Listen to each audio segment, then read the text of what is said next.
नमस्कार दोस्तों, मैं Arun Joshi Vivekananda institute of IT की ऑनलाइन क्लासेस में आपका स्वागत करता हूं। दोस्तों, हमारी ऑनलाइन क्लासेस में हमारे विषय ऑपरेटिंग सिस्टम में अगला प्रश्न मैं आपके लिए लेकर के आया हूं।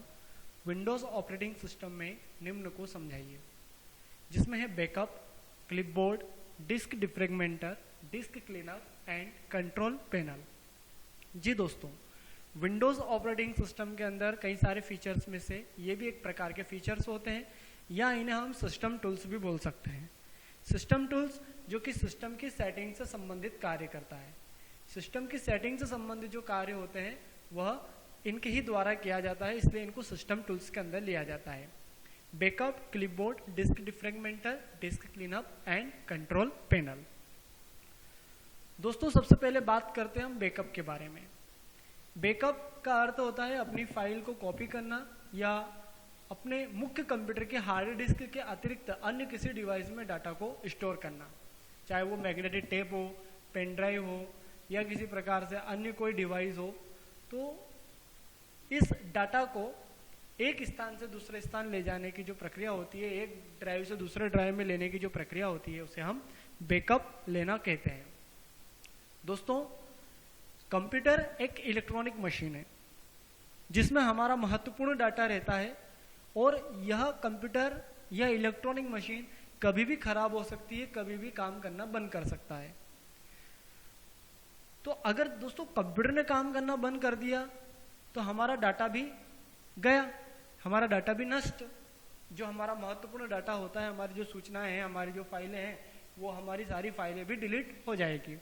तो हम चाहते हैं कि हमारी फाइलों पर किसी प्रकार की रिस्क ना रहे, तो हम कंप्यूटर में से उसका बैकअप ले सकते हैं। दोस्तों, बैकअप लेने के लिए निम्न प्रोसेस का प्रयोग करना होता है। स्टार्ट ऑल प्रोग्राम एसेसरीज, उसके अंदर सिस्टम टूल में बैकअप का प्रयोग किया जाता है, या डायरेक्ट आप सर्च बॉक्स में बैकअप अगर टाइप करेंगे तो आपके सामने विंडो ओपन हो जाएगी। बैकअप कमांड पर क्लिक करने पर बैकअप विजार्ड की विंडो आपके सामने ओपन होगी। उसमें नेक्स्ट बटन पर आपको क्लिक करना है। दोस्तों, जैसे ही नेक्स्ट बटन पर आप क्लिक करेंगे, एक डायलॉग बॉक्स आपके सामने ओपन होगा। उस डायलॉग बॉक्स में बैकअप एंड रिस्टोर, ये दो ऑप्शन आपको मिलेंगे। बैकअप ऑप्शन बटन पर सिलेक्ट करते हैं, उसके बाद में एक विजार्ड की तीसरी स्टेप आपके सामने आएगी। इसमें वह ऑप्शन आपके सामने रहेगा जिसमें आप बैकअप बनाना चाहते हैं। उस डायलॉग बॉक्स में जिसमें आप बैकअप लेना चाहते हैं, उस डिवाइस को आपको सिलेक्ट करना है कि पेन ड्राइव में लेना है, कि सीडी में लेना है, कि किस में लेना है।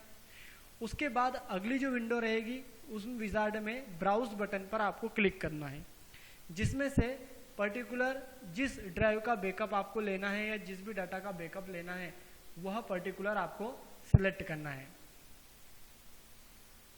तथा नेक्स्ट बटन पर हम क्लिक करेंगे। जैसे आप नेक्स्ट बटन पर क्लिक करेंगे, लास्ट में फिनिश बटन आपके सामने दोस्तों रहेगा। जैसे ही फिनिश बटन पर आप क्लिक करेंगे तो वो पूरा डाटा आपने जो ड्राइव सिलेक्ट किया है, जिसमें से आपको बैकअप लेना है, और साथ ही पर्टिकुलर जिस ड्राइव में वो डाटा आपको ले जाना है, उस डाटा में पूरा का पूरा डाटा आपका कॉपी हो जाएगा। मतलब एक तरह से कॉपी पेस्ट की प्रोसेस है दोस्तों, लेकिन कॉपी पेस्ट ना करते हुए हम बैकअप ऑप्शंस का भी प्रयोग कर सकते हैं। साथ ही दोस्तों, अगर उस डाटा को किसी अन्य कंप्यूटर में ले जाना है तो उसे रिस्टोर करना कहेंगे। सेम प्रोसेस रहेगी यहाँ पर, बस अंतर इतना रहेगा कि पहले सिलेक्ट करेंगे कि किस में से डाटा लेना है, और उसके बाद में सोर्स में पर्टिकुलर कहाँ पर डाटा हमको रखना है, किस कंप्यूटर में डाटा कौन से ड्राइव में रखना है, वहाँ पर हम क्लिक करेंगे। बाकी एज इट इज विजार्ड का प्रयोग किया जाएगा। तो ये एक प्रकार का मेन फीचर है दोस्तों, जिसे बैकअप कहा जाता है। डाटा का बैकअप लेना, जिससे कि हमारा डाटा सुरक्षित रहता है, ताकि कंप्यूटर खराब भी हो जाए तो हम अलग से उस डाटा को वापस कंप्यूटर में डाल करके उपयोग में ला सकते हैं। नेक्स्ट फीचर होता है दोस्तों क्लिपबोर्ड। क्लिपबोर्ड व्यूअर जो होता है, यह विंडोज ऑपरेटिंग सिस्टम्स का एक महत्वपूर्ण फीचर है, जिसमें हमारे द्वारा कट या कॉपी किए गए डाटा या टेक्स्ट या चित्र या जो भी पर्टिकुलर डाटा है, वह अस्थायी रूप से संग्रहित होता है, मतलब स्टोर रहता है। आपने देखा होगा, जब आप किसी फाइल को कट करते हैं या कॉपी करते हैं, या पर्टिकुलर कॉपी करके उस टेक्स्ट को एक स्थान से दूसरे स्थान ले जाते हैं, तो आप जहां पेस्ट करेंगे वह डाटा वहां पर पेस्ट हो जाता है। लेकिन कॉपी करने के बाद और पेस्ट करने के पहले तक या कट करने के बाद और पेस्ट करने के पहले तक वो डाटा कहाँ स्टोर रहता है ये हमने कभी नोटिस नहीं किया। वो जो डाटा स्टोर रहता है एक प्रकार की अस्थायी मेमोरी में दोस्तों रहता है, जिसे हम क्लिपबोर्ड कहते हैं।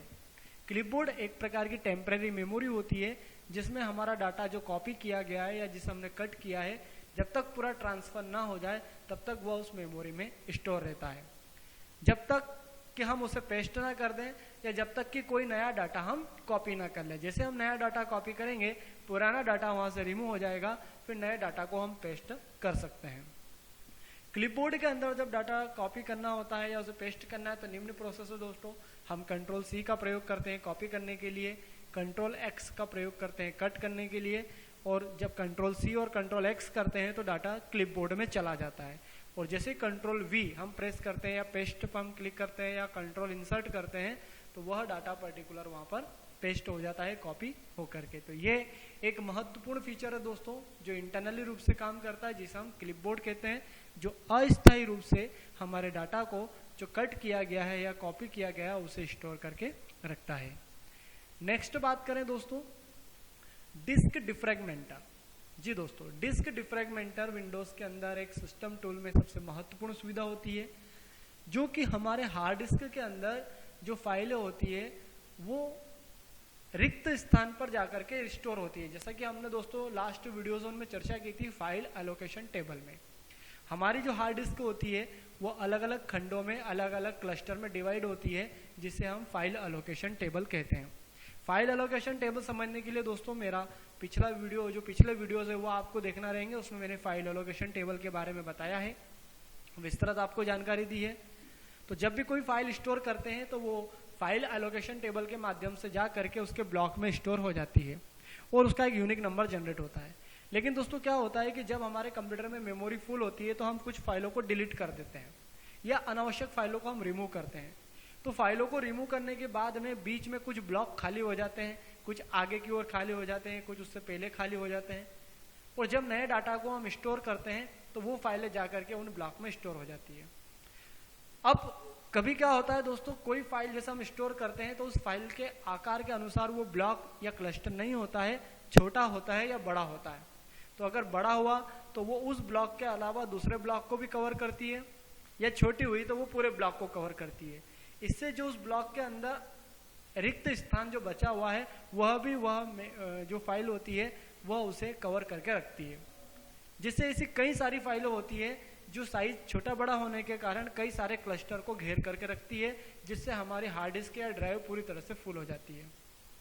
इस प्रकार की जो फाइलें होती है दोस्तों उन्हें फ्रेगमेंट फाइलें कहा जाता है, डिफ्रेगमेंट फाइलें कहा जाता है। इन डिफ्रेगमेंट फाइलों को ठीक करने के लिए सिस्टम टूल्स के अंदर हमें सुविधा दी जाती है डिस्क डिफ्रेगमेंटर की। जैसे हम विंडोज के अंदर एक्सेसरीज मेन्यू में जाएंगे, सिस्टम टूल्स के अंदर जाएंगे और वहां पर डिस्क डिफ्रेगमेंटर ऑप्शन को हम रन करेंगे तो वो पूछेगा कि आपको कौन से ड्राइव के अंदर इसे उपयोग में लाना है। जैसे आप क्लिक करेंगे तो पर्टिकुलर उस डिस्क के अंदर फाइल एलोकेशन टेबल में जो भी फाइलें छोटी बड़ी है या रिक्त स्थान घेर करके बैठी हुई है उन सभी को वो एडजस्ट करता है और हमें एक मेमोरी स्पेस प्रोवाइड करता है, जिससे हम और भी डाटा को स्टोर कर सकते हैं, जिसे डिस्क डिफ्रेगमेंटर कहा जाता है।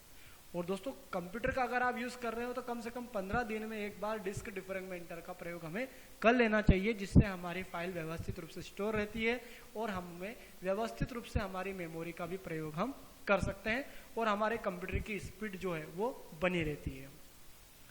नेक्स्ट दोस्तों बात करते हैं डिस्क क्लीनअप के बारे में। जी दोस्तों, ये भी डिस्क डिफ्रेगमेंटर की तरह है। यदि आपकी हार्ड डिस्क की कोई ड्राइव अगर फुल हो रही है और उसमें से अनावश्यक फाइलों को आपको रिमूव करना है, जिन फाइलों की आवश्यकता नहीं है या जो पुरानी फाइल है या जो एक प्रकार की टेम्पररी फाइल है उनको रिमूव करना है, तो हम डिस्क क्लीनअप या स्कैन डिस्क ऑप्शन का प्रयोग कर सकते हैं।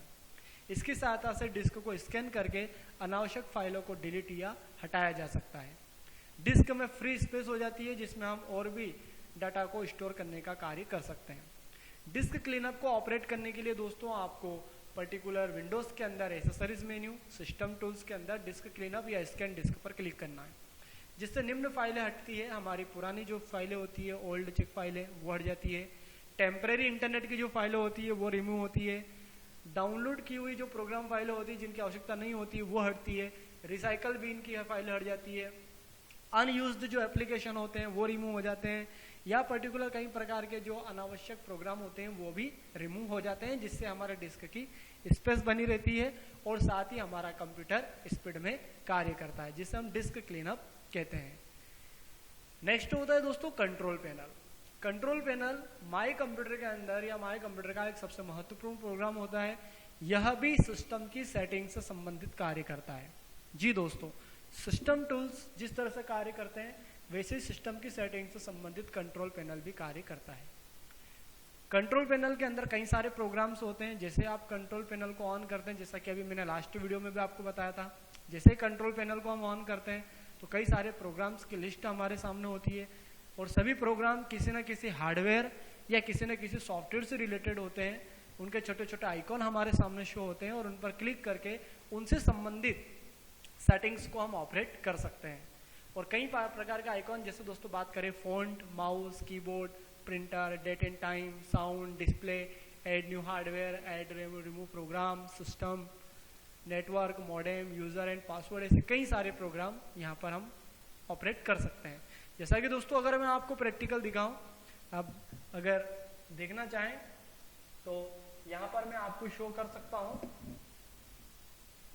कंट्रोल पैनल पर जैसे हम क्लिक करेंगे, क्लिक करने के बाद आप देख सकते हैं कि कई सारे प्रोग्राम्स आइकॉन के रूप में हमारे सामने शो हो रहे हैं, जिसमें एडमिनिस्ट्रेटिव टूल्स हैं, उसके बाद में डेट एंड टाइम है, डेट एंड टाइम की सेटिंग हम कर सकते हैं, फ़ॉन्ट की सेटिंग कर सकते हैं, माउस की सेटिंग कर सकते हैं, कीबोर्ड की सेटिंग आप कर सकते हो, फाइल एक्सपोर्ट की सेटिंग आप कर सकते हो, आप स्पीच रिकॉग्निशन, आप साउंड की सेटिंग कर सकते हैं, यूज़र अकाउंट जैसा मैंने आपको बताया उसकी आप सेटिंग कर सकते हैं, आपके विंडोज़ के अंदर मेल, पावर ऑप्शंस की पावर को शेयर करना है, आप उसकी सेटिंग, मतलब ये जितने भी प्रोग्राम फाइल आइकॉन आपको दिख रहे हैं ये सभी किसी न किसी सेटिंग से संबंधित होते हैं, जो कि विंडोज़ के अंदर हम कंट्रोल पैनल की सहायता से ऑपरेट कर सकते हैं।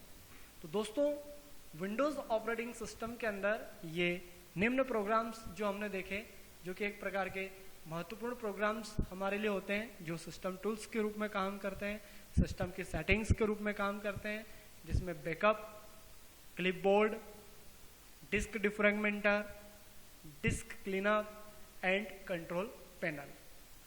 तो ये महत्वपूर्ण टॉपिक है दोस्तों, प्रैक्टिकली भी एंड एग्जाम के लिए भी। तो आप इसे अच्छी तरह से वीडियो को देखिए, समझिए, इसके माध्यम से नोट्स के द्वारा आप इसको पढ़िए और इस वीडियो को पूरी तरह वॉच करके शेयर कीजिए, सब्सक्राइब कीजिए, लाइक कीजिए। मिलते हैं अगले वीडियो के साथ में, अगले टॉपिक के साथ में। जब तक के लिए ओके, गुड बाय।